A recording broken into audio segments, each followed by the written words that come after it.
What is up, Line Cook Nation? This is Ray DeLucci with the Line Cook Thoughts Podcast. Hope everyone is doing well and staying safe. Welcome to episode 194, closing in on 200. So, as always, thank you for listening and supporting the show. A little break last week from the podcast. The last podcast episode I put out was actually a tribute to a professor, Jerry Fischetti, who passed away. So after that, I wanted to give that some time to just have its own space before uploading another episode. I didn't want it to feel like it was like a part of an episode or weekly release, so I wanted to give 2 weeks for that because he was an important figure in my career, and so giving that episode the time and space it needed, I thought was very important.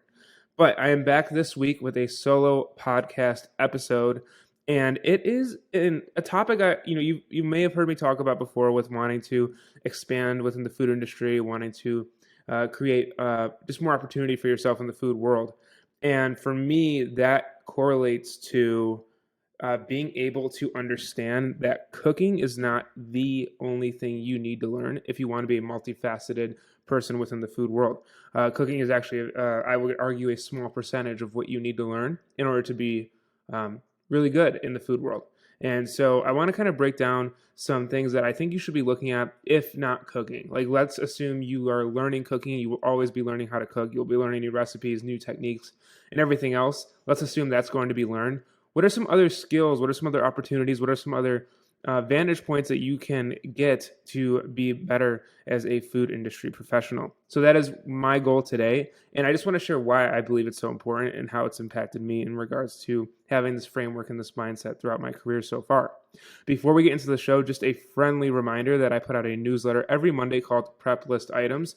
This newsletter focuses on a bunch of different things that I found over the last few years doing the show. So if you'd like to check that out, please go to linecookthoughts.com, put in your email, and hit subscribe.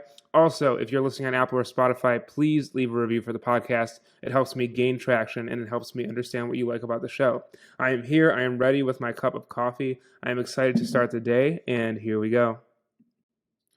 So one of the biggest things you will learn when starting in food is the basics. You know, I have a traditional culinary school background. I started working at a fast food restaurant when I was 15. Around 18, I went to college to learn how to cook from the Culinary Institute of America. And since then, I have been honing my food cooking skills, I guess you should say, my chef skills, quote unquote, to become a better chef and a better food industry professional.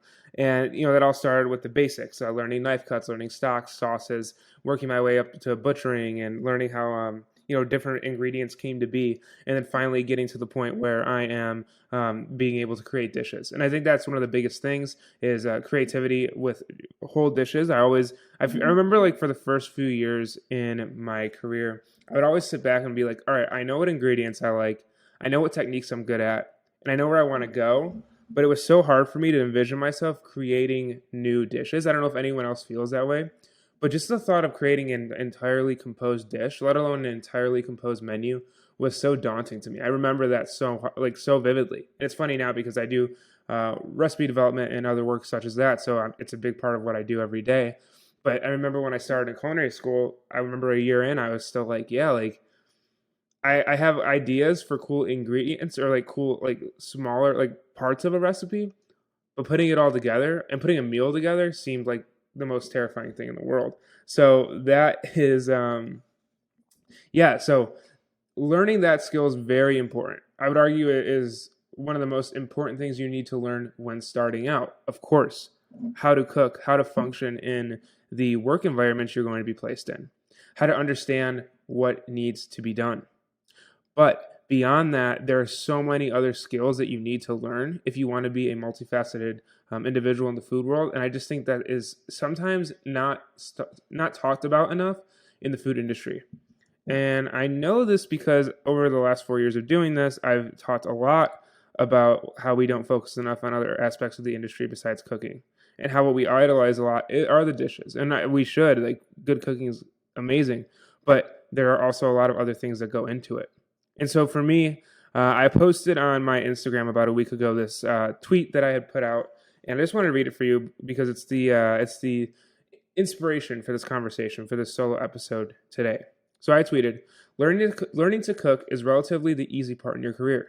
People management, financial management, customer experience, marketing, and everything else that comes along with food is the hard part. Effort in those skills goes a long way in a space where many focus on food only. If you want to diversify yourself, if you want to put yourself out there as someone who is sought out as a worker, someone who is like someone who people want for like you, they want you to work for them. You need to diversify what you know and what you do. And I do see a lot of people in the industry sometimes use cooking as a crutch, where they'll always be focusing on recipes. They'll always be focusing on getting better with their skills. And like I said, that's huge. You need that. But they almost use it to the point where it's like, oh, well, I can't work on learning food costs because I'm working on my recipes. I can't work on inventory management. I can't work on labor, like learning how labor works, because I'm focused on creating better dishes. And for a small amount of people that works, we get these chefs that are super great at cooking, but then you see the after effects of it where they don't know how to lead a team and there's a toxic culture, or they don't know how to make payroll and they're not running a profitable business. So learning how to cook is great. Learning how to cook is why we all do it. But when you start to get a solid foundation, your time and energy need to go into different things. And I think that's lost a lot of the times in the food world. And I think we glamorize the end product, but at what cost and how did it get there, As I sip my coffee, because like I said, earlier morning for me, and a little coffee was needed this morning, especially when you're going to go talk to yourself for half an hour. The cost of doing business, the cost of being a chef, how things get to a plate. If you don't have an understanding of how things operate within the food world, it leaves you at a disadvantage. Because it's actually the knowledge of how everything else works that dictates your ability to be innovative with the recipes you create. You might have a great idea, and you might have a great recipe you're going to work on. You might have this excellent dish and these excellent flavor combinations and everything else in between. But if you can't actually physically produce that because of the constraints of your team, if you can't produce that because of the constraints of food cost, if you can't produce that because the knowledge gap is too large as a restaurant staff, maybe you're working at a kind of more casual restaurant, you're trying to do some molecular gastronomy recipe that you want to try, that will probably not work there, And is that even what your customers want? So much about the food world, and this isn't even in restaurants, this is in food manufacturing, food development, food media, is about understanding more than just the food. I could have made a podcast and an Instagram page that just highlights food, and it would probably have done a lot better on social media. I probably would have had so many more followers. There's so many accounts that highlight amazing looking food and amazing work by all these chefs around the world, and I love that. And that's a little bit of what Line Cook Thoughts does. But for me, it was super relevant and super important to also highlight what needs to be worked on in the industry, what people are responsible for besides putting food on a plate, and overall what it means to be a food industry professional. And so when we think about creativity, when we think about innovation, the structure in which you create, the structure in which you innovate needs to be built. The rules need to be applied. The sandbox, the levels, everything in between, they need to be created. They need to be focused on, and they need to be understood, not just by you, but by the team that's working with you. If you don't have that, then you're actually putting yourself at a creative disadvantage. So if you don't understand what your costs are, you don't understand what your inventory is like, you don't understand what your customer preferences are, you don't understand what the strengths and weaknesses of your staff are, you don't understand what's in season, if you don't understand the different, if a vegetable tastes different in June versus September, if you don't understand all those other things, you just focus on food creativity and being a better cook, then you don't have that framework to make higher level decisions and become someone who is more able to enact change and most likely have more leadership. And so that is the big reason for this podcast today. I think food cookery is 30% it's 30, like around 30% is like being a good cook. If your goal is to be someone who is successful in the food world, I think like there's so many people out there that can cook. There's people that just go into work, cook for 8 hours, and then go do another job in another industry, and they're just amazing, and they're better than me, and they're better than a lot of people on the line. Some people are just innately talented at cooking. So cooking, like, it's hard. You need to train. You need to work hard. You need to be able to do it. But there's so many good people that cook out there. But if your goal is to really grow and pursue a career in food and to really like push yourself, understanding all that stuff is immensely important, because not only is it giving you a framework in which to work in, it gives you an idea of what exactly your work means. I always struggled with this concept, and I think I did a little bit of work on this when I started Line Cook Thoughts. That when I was a line cook, what I loved cooking. I loved being a line cook. That's why I started the brand Line Cook Thoughts. It's something that I really loved. But for me, it was like I was cooking dishes and I was putting them in the window in the past, and they'd go out, and I wouldn't be able to see what the guest reactions were. I wouldn't be able to see how my food affected someone. I didn't really understand beyond like, okay, chef says it's good, it's going out to the customer. There was no feedback, and there was nothing I could see. I couldn't see like the revenue of the month showing that all the work I was putting in was doing good, was making my like job meaningful. I couldn't see the effect it had on customers, and I didn't understand how I really was just like, oh, I'm focusing on getting better, and yet I'm a part of a team that is working towards a bigger goal. And so I think the whole head down cooking thing is hard to shake, because the industry teaches you to do that, especially when you're in the beginning stages of your career. But in order to branch out and to do bigger things, you need to put yourself out there to learn other opportunities. What are those? I'll give you a list. Food costs, labor costs, understanding costs. Understanding costs is such a huge part of leveling up in your food career. I know a lot of people don't like math. I know we got into food not to do math, to not do stuff like that. But when you run a restaurant, or when you run a food business, or when you're creating a recipe, your cost is like the number one thing to know. How much money can I spend to make something taste good? How much money can I spend on a dish in order to put it on menu and still make money? We avoid the topic of money a lot, I think, in the food world, but money is important. Making money is important. Being profitable is important. Like, I go back to these fine dining examples. We talked about Noma. How many chefs make amazing food, quote unquote, are rated the best in the world and aren't running profitable businesses? And what are we glorifying? What are we praising them for? I think sometimes, like, I really think, like, it's like if you're running a really great restaurant and you're being revered by your food, but don't have great labor practices, and you're not able to pay your staff on time, and you're losing money every month, it's like cheating almost. It is cheating.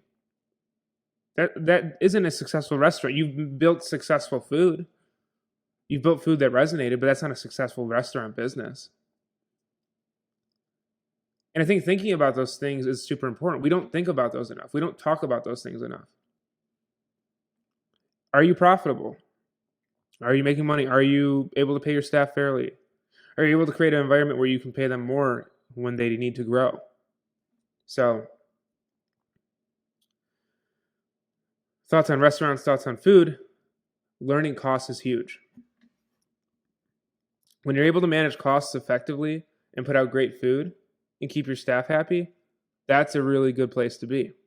That's a place where less turnover happens, which means less cost on hiring new people. That's a place where you're able to actually figure out what dishes you can push boundaries on. Because if you're making a profit on the vast majority of your menu, you might have room to do one or two wild, outlandish dishes where if they fail, but you're not going to be hurt economically.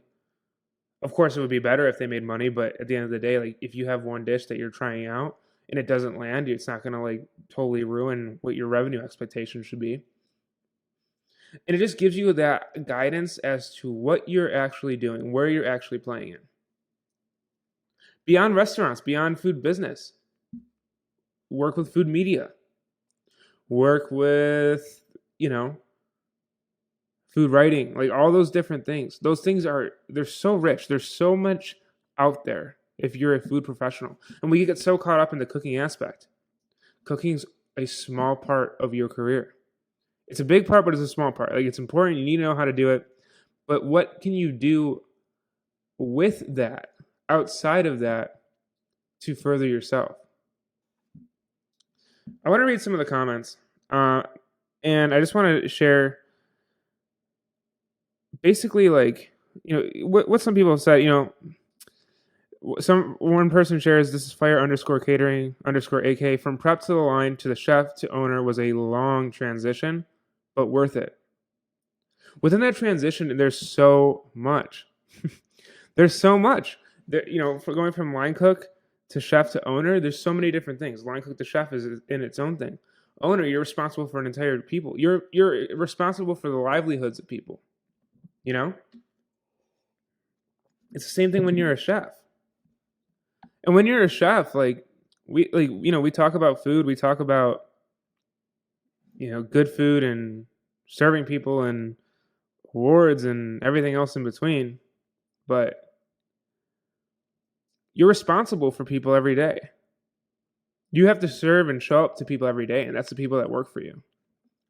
You're responsible for their livelihoods, for their paycheck, for them to come to work, for them to have a meaningful place to work, a safe place to work, a impactful and just enjoyable place to work. Because as we know, cooking is hard.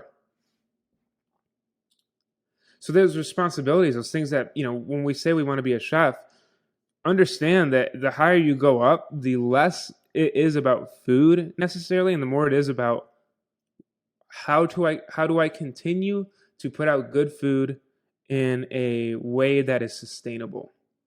And sometimes people don't have to worry about that, because if your food is so good, sometimes you get funding and all these other things. And like I said, you might have these blazing hot restaurants, but they go out of business, or they can't support what they're doing, or they're running their businesses in ways that aren't practical.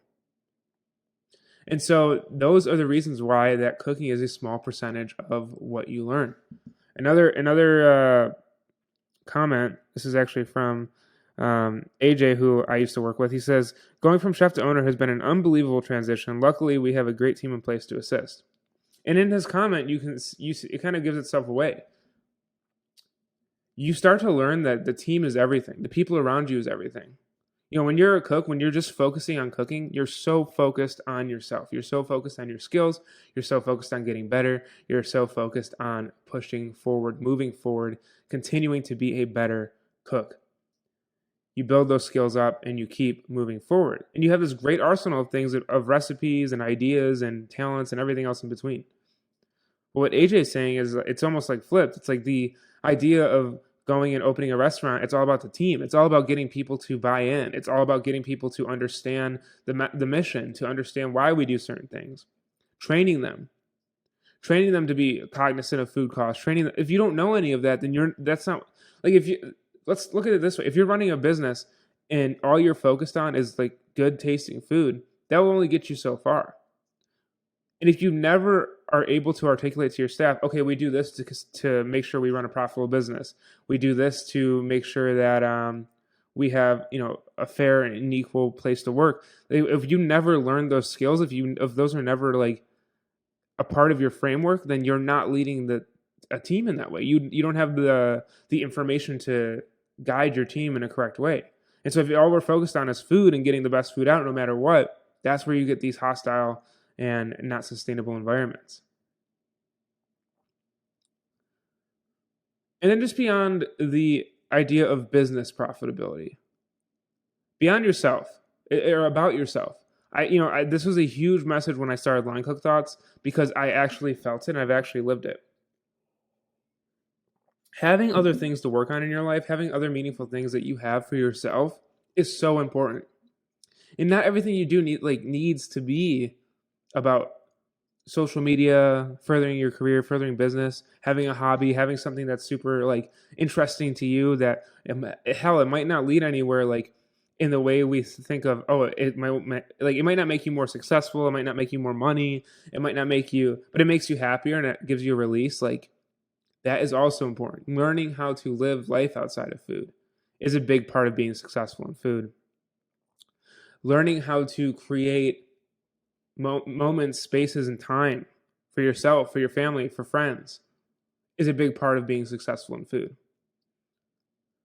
Learning how to not burn out. Learning how to take care of your mental health. Learning how to take care of yourself as a person. Showing up for yourself. Giving yourself respect. Giving yourself the time to be there for yourself. Like, all those things are what you need to be successful in food. There's an inherent dedication of hard work that needs to be had in the food industry to be successful.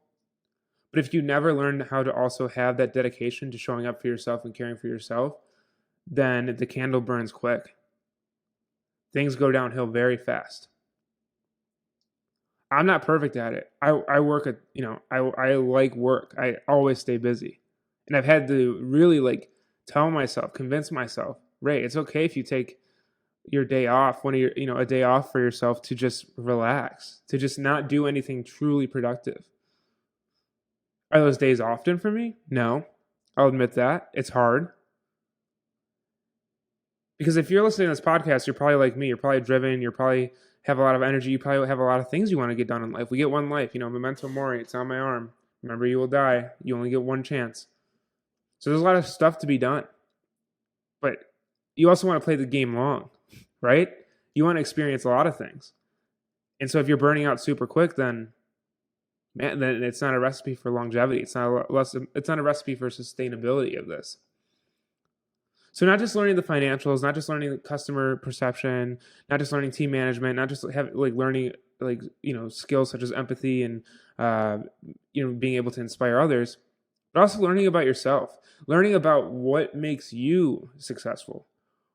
What things in your off days make you feel recharged, make you feel refreshed? Gives your life meaning outside of being a cook. What are those things that you find important and integral to who you are? What makes you you? You really need to find those. You really need to find that. 30% cooking, 30% hard skills, 30% being able to be with yourself outside of the kitchen, 10% moving forward and learning and creativity. Like extra creativity. You're always learning and stuff when you're cooking in business. But I mean, the extra things, like spending time in cookbooks and going to conferences and stuff like that. 1/3 about actually the fundamental skill of cooking. 1/3 of business, customer management, all that stuff. And 1/3 of caring for yourself. I think we've really been unbalanced. I think it's been 80% cooking, 15% business, and what is it, 80, 15, 95? Yeah. Math here, it's so I just need more coffee. 5% you, let's do 4.5% you, and then a half a percentage of actually continued ed. No, I don't know. I think that's really,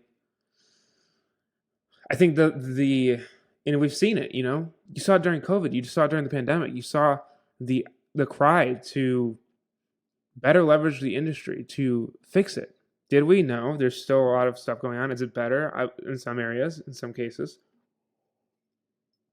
And a lot of you might be hearing this and you're like, oh, I'm just going to work hard. And I was the same way. I would hear oh, you need self-care. You need mental health care. You need to care for yourself. I would hear that and be like, nah, I'm tough. I'm 21. I'm going to just work my ass off in the kitchen and everything will be all right. That was the quickest way for me to be unhappy. I've never found myself go to such a high and then come down to such a low. Because after a while, that's all I was doing. That's all that Ray was. It wasn't, my friend, I wasn't calling family for weeks. I wasn't seeing friends for months. It was just all I was being better at making food. And it's an important part of my personality. It's an important part of how I identify myself as a human being. But it's not the only thing anymore. It's not the only important thing. What interests me is business is growing as a person, is finding out what motivates me. You need to be motivated. You need to be, when you're set in yourself, when you're confident in yourself, when you feel sustained, That's when you can do your best work. You can't do your best work burnt out after an 85-hour work week and expect to like even have the brain function to do anything because you're so tired and just burnt at both ends. Like it's not, it's simple, but it's not simple. It's hard, and I know it's easier said than done. I know so many of you work so many hours, and it's, it is hard, and it's the reason, but it's the reason why I make this podcast. It's not. I know that for a lot of you that the work is just going to keep going, and it's not like, it's nice, and I'm sure there's some of you listening being like, oh, it's easy for you to say this, Ray, or it must be nice. And I'm just advocating for that you spend some time to pull back a little bit on the food, focus on other things, and also focus on yourself more. I don't think that's ever going to be a losing message to send to people because I believe in it so much. It's something that I did. That a little bit more investment in yourself and being secure with yourself and being able to sustain yourself, I think that's highly relevant. And I think the understanding the entire situation with food business is highly relevant to being successful. So those are my thoughts. This is a solo episode today. I really enjoyed going over it. I thought a lot about this topic. I really enjoy this topic because, and I get a lot of messages from people saying, "Oh my God, like no one really talks about it besides you. Like, no one really like understands it besides you." And I'm just like, it's like, not just beside. I want to rephrase that, and I'm not going to edit this out because I want to rephrase that.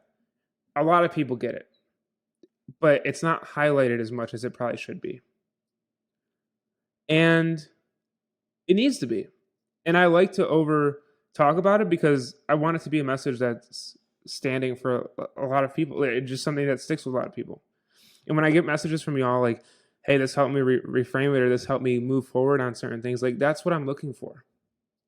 Because I was in that boat. I was addicted to work. I was addicted to, and I still am, but I am able to at least know when I need a break. I know when I need to focus on, and I know what it takes besides just putting out tasty food. I understand what else impacts it, and not just in restaurants, but in food business. And I'm constantly learning. And you'll find that the other time you spend on learning, you might find another passion that you didn't even know you had. Maybe like ingredient sourcing is something you might find super interesting. Maybe customer feedback and insights is something that you find super interesting that you never thought of before. Expanding yourself out just makes your life richer. So focus on what else is going on if you're in a restaurant. If you're in a food business that's not restaurants, focus on the other factors besides food. And as always, make time for yourself and make sure that you learn to be able to set time away for yourself. So that is the talk today. So there you have it, the solo episode. I hope you all enjoyed it. Let me know what your thoughts are. Email me at linecookthoughts@outlook.com. Send me a DM on Instagram at linecookthoughts. And as always, Prepless Items goes out every Monday. We'll be dropping tomorrow. Be sure to go subscribe at linecookthoughts.com. And also, if you're listening on Apple or Spotify, please leave a review. Thank you all so much for listening to this week's episode. It's good to be back. Thank you so much as always. And I will see you on the next Line Cook Thoughts podcast.